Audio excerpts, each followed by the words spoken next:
Ecodiesel. It's 2016, and I'm new to this, just like you guys are. Typically on this channel, you guys see a bunch of the 3500s, and I feel very confident with those and comfortable to talk about them because I know them inside and out.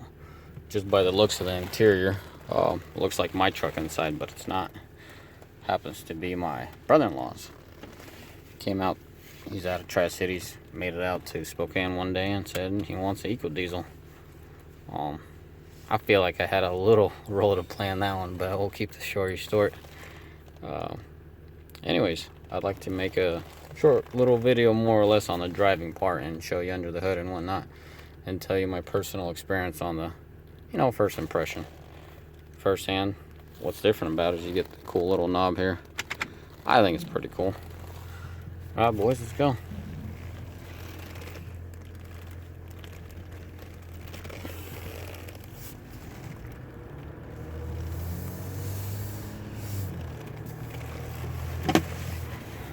Firsthand, I gotta admit this thing's a lot smoother than my 3500. It's a lot quieter. I'm very impressed with the low end torque. Yes, I just left the driveway, but it really doesn't need much to get it going.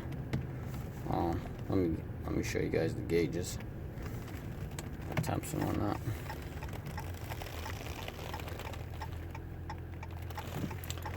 Anyways, a guy that would buy this truck would be a guy that commutes quite a bit and still needs a pickup truck. So here we are. I'm gonna try to answer the question that a typical or an average Joe would have buying this truck. How does it drive? Very quiet. Nothing really different than an SUV, really. It's quiet, it's smooth, has all the power you need, has all the amenities. I mean, you got butt warmers, butt coolers, you got all them sensors up front and the back. You got cameras all around. I gotta admit, on my 3500, when I'm driving empty, the ride is very jarring. It's a rough ride, and you just can't go around that. If you want to be able to load that thing, you're gonna have a rough ride. Anyone that owns a 3500, especially a dually, they know it's pretty rough when it's empty. So this thing, on the other hand, is very smooth, and an average Joe that would drive it around as a regular vehicle and then tow stuff with it, it would be the ideal vehicle. The ideal vehicle or the ideal purchase for him, because of the gas mileage, because of the comfort creatures and all that. As far as towing, as I said, this is my first impression, my first drive I've ever done on a pickup truck like this, so I haven't towed anything with it. I've talked to my brother-in-law. He hasn't towed anything with it yet. It doesn't even have 5,000 miles on it yet.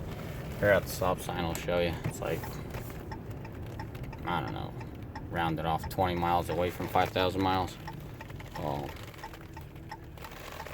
Let me show you the odometer. It's right there.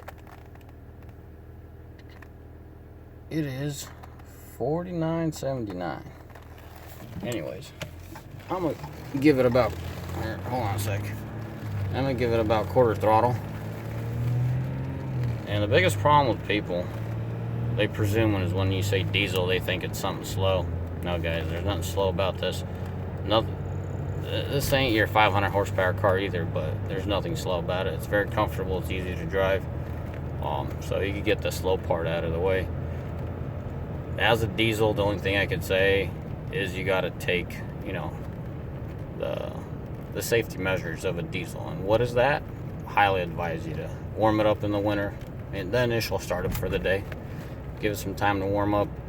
Give it some love once everything gets up to temp. Give it some, throttle load. So you clean out the exhaust, you clean out the combustion chamber, and voila, you got yourself a really nice rig for a long time. So anywho's,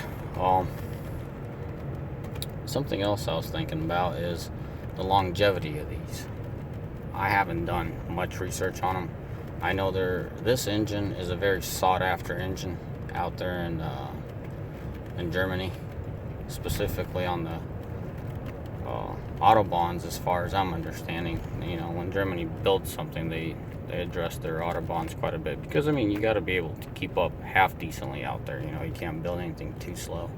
It doesn't have to be a rocket ship, but it has to be acceptable.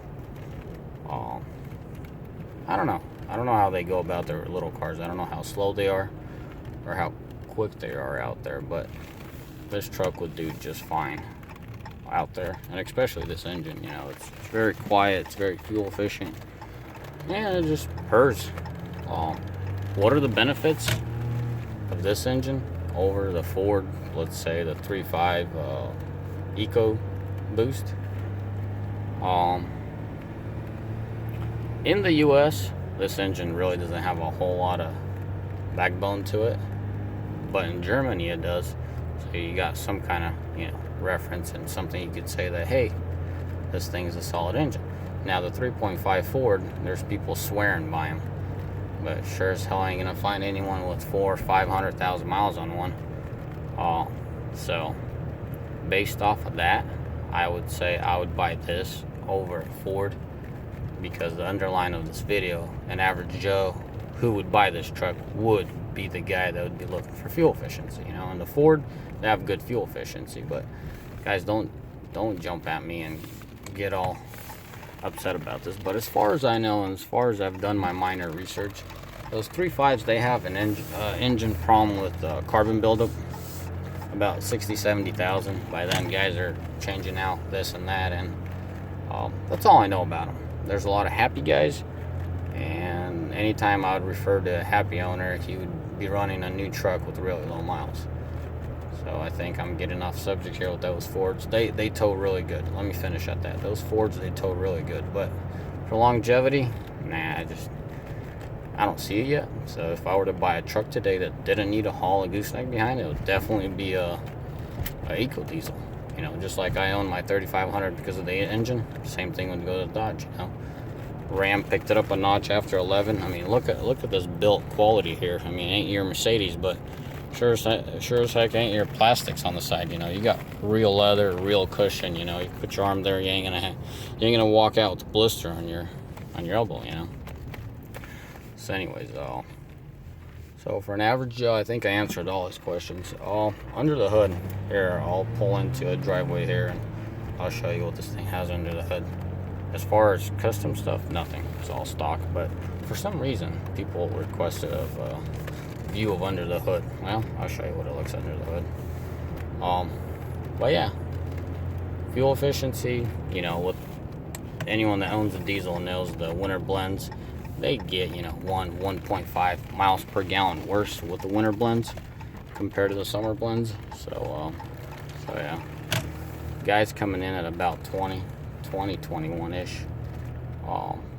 That's winter blend, and when you mix in when you get the summer blend in, he was higher 21. So we all mechanically inclined people well understand the whole mileage thing and that it needs to break in. So I'm pretty certain of this engine getting that 28 to 30 bracket like some people claim. I'm not going to bash on them, but I mean, I definitely don't, you know, I don't see this truck getting consistently 30. Unless you delete it. Of course, that's a whole different topic, but as I was saying, it'll break in, it'll get a little bit of gas mileage. Well, as far as the interior goes, guys, unless you own a 3500, you're really not going to be able to tell the difference. It's just a smidge smaller, you know, just things are just a smidge smaller. Not a huge difference, but it's there, and it's cool, you know. For 1500, they definitely maxed it out, and gotta give them a 5+ on the interior. I mean, in 05, you know, what would a top of the line 1500 Ram look inside? It was a bunch of plastics, you know, and Dodge in there. Ingenious ideas. Let me pop the hood and show you what's under there.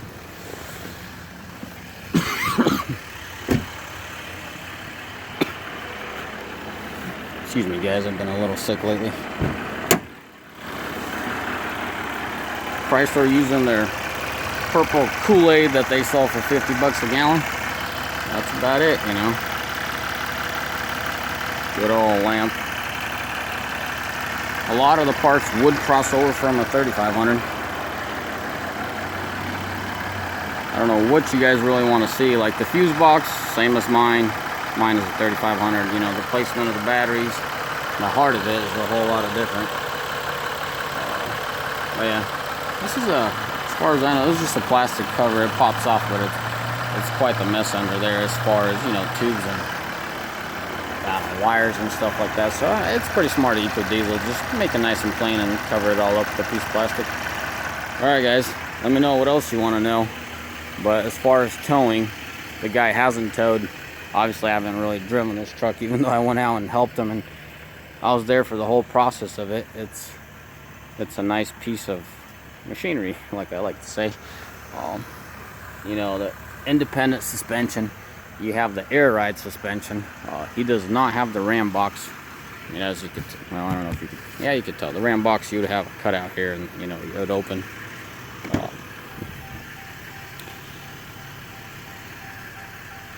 Me and him went to the gym today. Burnt off the turkey that we had on Thanksgiving. Anyways, let me show you how the air ride works. Very simple, guys. You just push buttons right here. That's your adjustments. You got all your crew circumference there. All right, guys. Let me know if I could be any help. But yeah, here she is. Have yourself a mighty fine day. Bye.